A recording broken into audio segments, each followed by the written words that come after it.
Simple questions for 100 people. Welcome to our experiment, the 100-Person Project. I'm Bill Carell, and this is my investigation.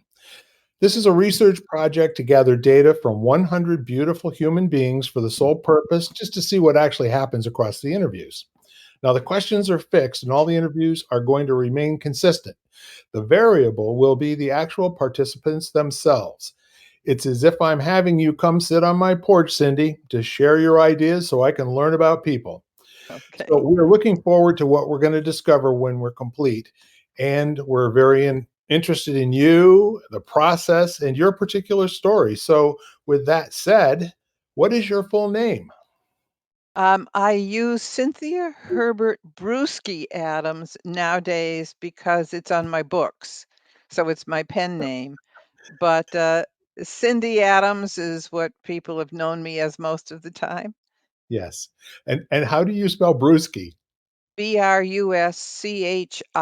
like the football player from Absolutely. Boston. He was a Brewski. Yes, he was. So, what is your favorite nickname that most people don't know? Um, I don't know if I have a favorite nickname that people don't know or most people don't know. My husband calls me Bear sometimes, and maybe because we used to cuddle. That's Of kind of course. sweet. That's kind of sweet. I like that. Well, knowing you both as long as I have, I think that's a great pet name, no doubt about it. Thanks. So, when did you first notice what color hair you had? Um, which time? My hair has changed colors many times. I was a towhead as a little kid. Then I had brown hair until I was a young woman. Then I was a blonde. And then in recent years, I've gone quite gray. Yeah.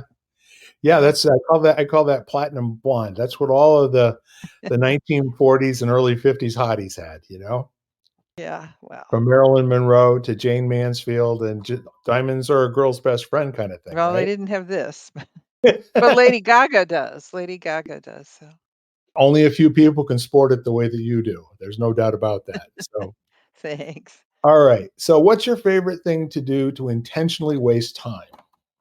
Word games. Yeah, Yeah, Scrabble on friends, Word with Friends. I waste time playing that every day, I think, or the word challenge for the day on Wordle. yeah. Yeah. Do you get some enjoyment out of it? What's that experience like for you? Well, when I play the games, I have a person I play against, and I only really enjoy it when I win, which isn't all the time for sure. In fact, there's one opponent whom I almost never beat. Yeah. But the Wordle is just to make sure I can get it. It's just to get the word jumble within 6 tries and feel like my brain hasn't totally rotted overnight or something. Well, it sounds like something associated with language would be the right thing for a writer to be spending their time wasting time. I suppose so. Yeah, very good. So, what is your favorite movie to watch alone? Hmm. I don't see a lot of movies alone because I read. I'm trying to think what I would pick. Can we come back to that? Do Sure, I? or you can ponder it for a moment and see what shows up. Yeah. I Your mean, choice. I love all the Christmas movies, the corny ones, but I see those with family, not by myself. Fair enough. Um, I don't think I watch TV when I'm alone. I guess I'd have to say that. There you go. Yeah, that Yeah. makes sense. So, if you were to have an action figure made of you, Cindy, what superpower would it have, and what colors would its uniform be? Um, it would be a very good speller, which I definitely need, and it would be, I don't know, white and red. It would stand out, contrasts, and Yeah, be bright, yeah, those are power colors, no doubt about it. I think. Yeah. So with a red cape and a white leotard kind of thing, or the other way around, or Well, I was thinking of a white blouse and black trousers or something, yeah, something like that. interesting. And so now you've got this spelling super talent, superpower, Right. and tell me how that's going to nudge the world. Um, when I write my books, it will be they will flow better because I won't have to worry now which way is that spelled, and I can perhaps write something that matters at least as much as I think my last book matters, but nobody else has noticed that yet, so Yeah, I'm waiting to see. Yeah. that's fun, that's fun. So if you use a lot of the AI spell checkers, they do things like put apostrophes in when there's an S at the end of it and it's supposed to be plural. That stuff drives me nuts. I don't know about how it is for you, but Well, homonyms, words that sound like another word, I have yep, trouble with them. there, So and there. yeah, or not there, there, and there, because I did manage that one early on, but like, Swiss chard and a shard of glass, Right. words that to my ear sound like they're the same, they're not, Yeah. and, I my head uses them interchangeably in the wrong places. Yep. And you know what? That just makes you a creative human being, in my opinion. Okay. Who was it that said might have been, it takes a very dull person to spell things the same way all the time, Well, heck, I like that person, whoever it or was. uncreative person to spell things. How I boring, right? right, exactly. So I still have a little bit of the COVID thing going on in terms of how I Oh, get thoughts out of my head and out of my mouth, and sometimes it works really really well, and other times it's pretty entertaining for other people. I see. Well, I'm sorry for you. That's a struggle. That's Bill Carell. He's never had a problem speaking in front of people, but now when he talks, it's humorous. It's a little reward then for you. It gets better every day, and I'm looking forward to that. So, number 7, what did you wanna grow up to be when you were 5 years old, Cindy? Probably when I was 5, I wanted to be a nurse. I think there was a nurse in the comic strips that my grandparents would read to me, and I liked what she did. But, most of my childhood, I wanted to be in psychology, and I ended up in that Yeah, for the majority of my career. So I and then I wanted to be an author, so I've kind of followed what I wanted. I've yeah. been very lucky. So correct me if I'm wrong, but it seems to me you're also a doctor, aren't you? I have a PhD? PhD, licensed psychologist, not an MD psychiatrist. Right, right, exactly. And funny enough, if I remember correctly, I've known Roger for a long time, probably before I met you, but it seems to me when Lucy Crosby invited me to join the hospital board, that was one of my first recollections of being around you. Were Could you ever be. Yeah, I okay, I I mean was a corporator for many, many years, and Roger was on the board, and we went to the socials together. right, you and I think we're corporators at the same time. That's not the main board as I recall. Right, right. So, Yeah. alright, great. So, what is your greatest accomplishment? Um, Motherhood, I guess. I mean, Roger and I have a wonderful son who's got a wonderful family, and that makes me happiest and proudest, of all things. And thank goodness we have him. Yeah. Yeah, I mean, that's really plain to see. The family is a really, really big deal for you personally and also for your whole family. There are families that don't stay in touch, and it seems like you guys are always taking pictures with your grandchild. Well, we have 2 grandsons, and they live close by, so it's, we're very, very fortunate. If we had to travel across the country every time we wanted to see them and rely on Zoom, it would lose something. I mean, I know there's many families that have to do that, and, I just feel so lucky. Yeah, and I would agree with you, you are lucky. Mine are 2,000 miles away. Oh, So, boy, that's yeah, tough, yeah, good on you. So, yeah. now who is your favorite person to listen to? Are you talking about music Ac or Actually, just as a anytime talker? this is your question, do you do anything you want with. Oh, I'm gonna give you 2 answers then maybe. Works for Uh, me. Margaret Atwood Yep. I have enjoyed thoroughly. Her books, The Handmaid's Tale, that's the big sensation. Then there was recently on Netflix a special on her life. It Yeah. was a very interesting biography, and she, demonstrated what a great character she is. Um, and so I really admire her. Ruth Bader Ginsburg would be the other person that no longer can I listen to, but when she would quote the law and quote her stance on defending women's rights, I would just be filled with awe and applause. Yeah, there was a quality about RBG that she had this knack for stating both positions before telling you what her opinion was, or leaving it up in the air what her opinion was and let you decide for yourself what her opinion was.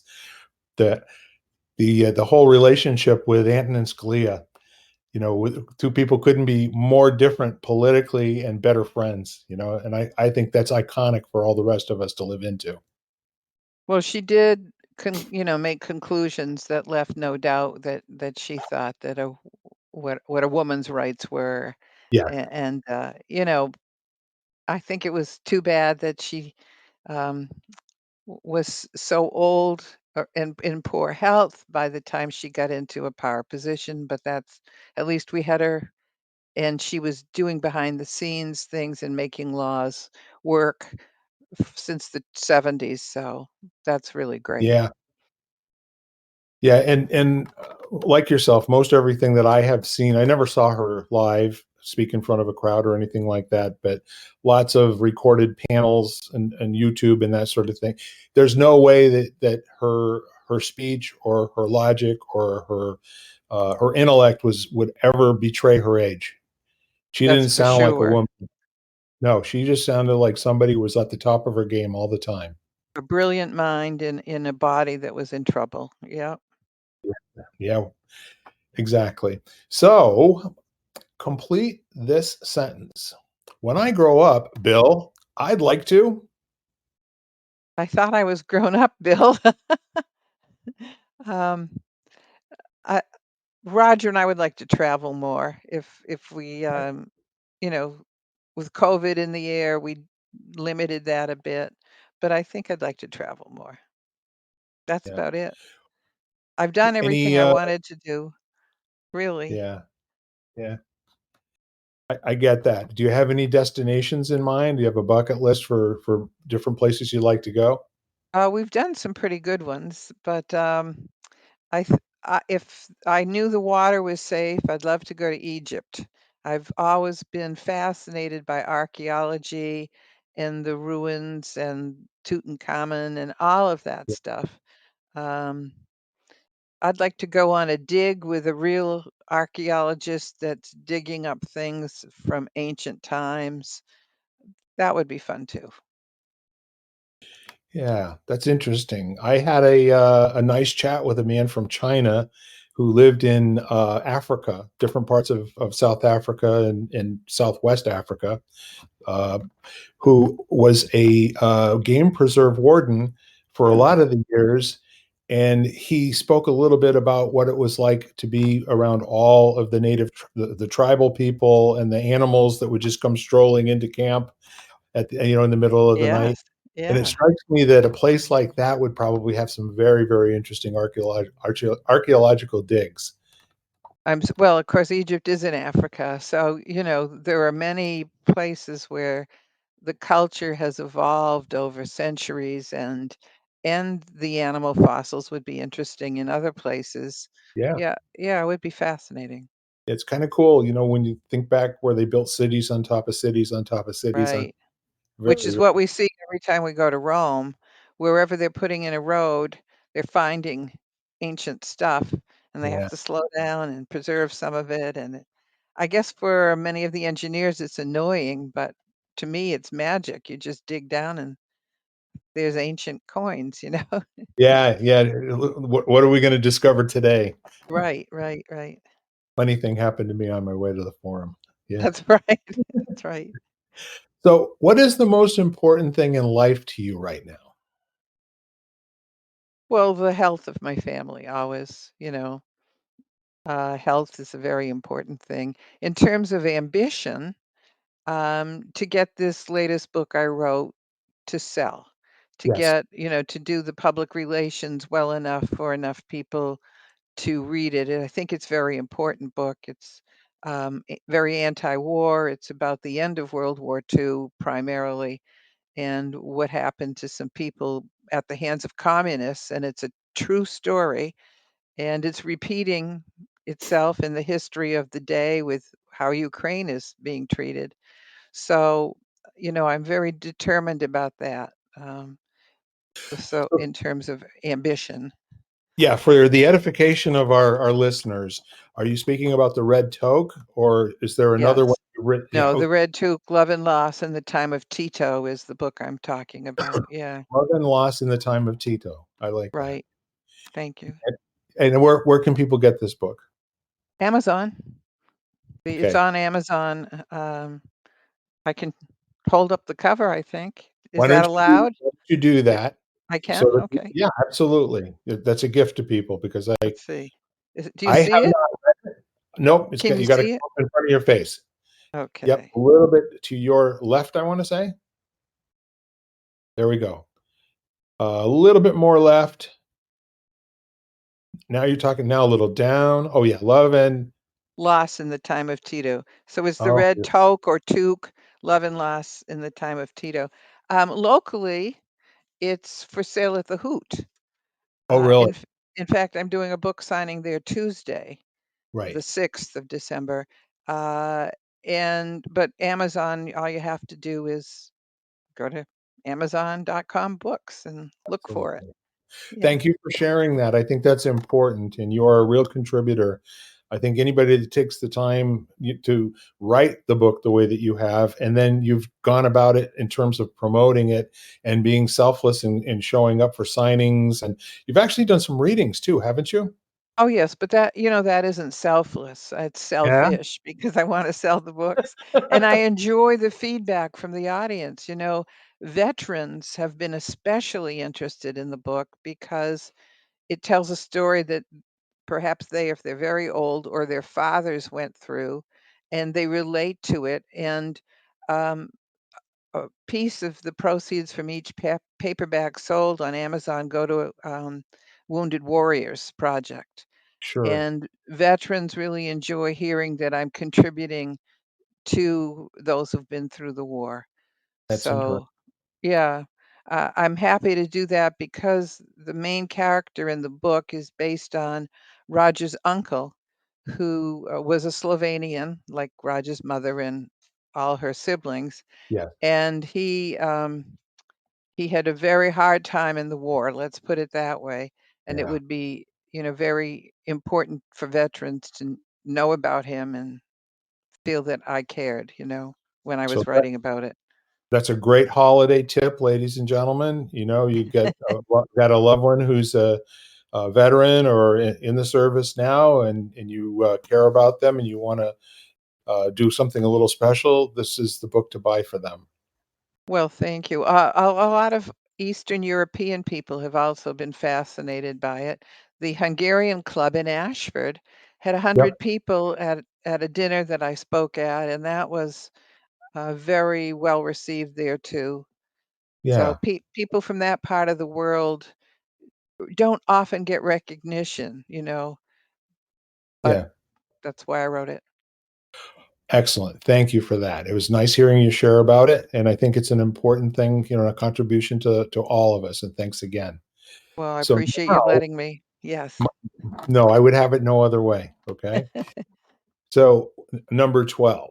What would you like to leave in the world after your life is done? Um, the wreck is for the oldest person living. No, um, Who could still bench press their own weight, right? you're right. If I ever could, Yeah. know that my family is happy. Know that my family is happy, and I treated a lot of patients over the years, and to feel that they gain strength from that, that they're doing well, that I'm well remembered, I guess. That would be nice to think I was well remembered by those who were part of my life. Yeah, the central thread for you is family. There's no question about it, and I appreciate that. It is for me too, but this is your half hour. Well, So the baker's question, we are there already. Aha. And you know how, the reason it's a baker's question is because if you go to a good bakery and you buy a dozen rolls, what do they give you? One extra. One extra roll if they're worth their salt, right? Right. So what is the thing that most people misunderstand about you? Hmm. I mean, when you work alone a lot, there's not a lot of room for misunderstanding. I'm thinking back to when I worked at the university, when I had a lot of colleagues for many, many years. uh, I had a sense of humor that might not always go over the way I think it would. So I'd make a remark. Have you been there, Bill? I'd make a remark that I thought was funny or poking fun where I thought could be well taken, and find out later that somebody didn't like it. And I would feel terrible. So I've gotten less humorous as I've aged in order to make sure I don't do the wrong thing or say the wrong thing. Although I'm not perfect. I am at that point in my life where sometimes it comes out differently than I thought it was leaving my mouth. Yes, yeah, yeah. Absolutely. And you know what? I think I can't speak for how other people view you, but I do know that almost all of us have some sort of a thing that we know about ourselves to be true and other people don't get it. Well, yes. If I were going to share any of my experiences, I would have to do it after the recording is done because I'm just not that kind of guy. Oh, yeah? Anyway, so thank you. You've been absolutely marvelous. Do you have any questions of me? Uh, where will these go? Can I have a copy? And that sort of thing. Well, yeah, you're probably going to be published sometimes toward the end of December. We put Okay. one a week out, and I'm going to see if I can get my producer to bunch them up for a little while, especially because you have some timely stuff that's going on with yours. Oh, that's They're right. available on almost all podcast platforms. Believe it or not, we're on Spotify, Apple, Audible. Just keep Amazon. Just keep naming 16 or 17 different platforms. YouTube? YouTube? We're not on YouTube yet. We're getting our own channel. The audio versions are on all of those platforms that I mentioned because they are audio platforms. But we're getting Okay. our own YouTube channel, which is why we're also recording the video on this. Oh, Sooner that's or later, great. there. Yeah, I was hoping it'd be before Christmas simply because of the book, but hey, I didn't even know you were gonna do this, so it's just a gift. Well, you are a true friend for just blindly saying and accepting, yes, Bill, I will do whatever you want me to do. Thank you very much. And with that said, any other thoughts or anything you want to leave folks with to think about? Or, No, but I think that you've always been a man who was involved in the community and like to give to the community. And when you invited me to do this, I didn't think it was going to be frivolous, and I didn't think it would be inappropriate in any way. I thought, why not say yes? Because I know you're a good guy. well, isn't that sweet? I appreciate that. And I think with that said, ladies and gentlemen, we have, I think, number 19 in our 100 people, beautiful, fabulous people. And we are definitely asking simple questions of 100 people. As I said, you can find us on many platforms. And thank you for tuning in. And we'll see you soon. Thank you Thank again, you. Cindy. Thank you. You've been listening to Simple Questions for 100 People, part of the Exvadio Podcast Network. You can find every episode at exvadio.com/podcasts, the Apple Podcast app, Google Podcasts, Spotify, iHeartRadio, and wherever you find podcasts.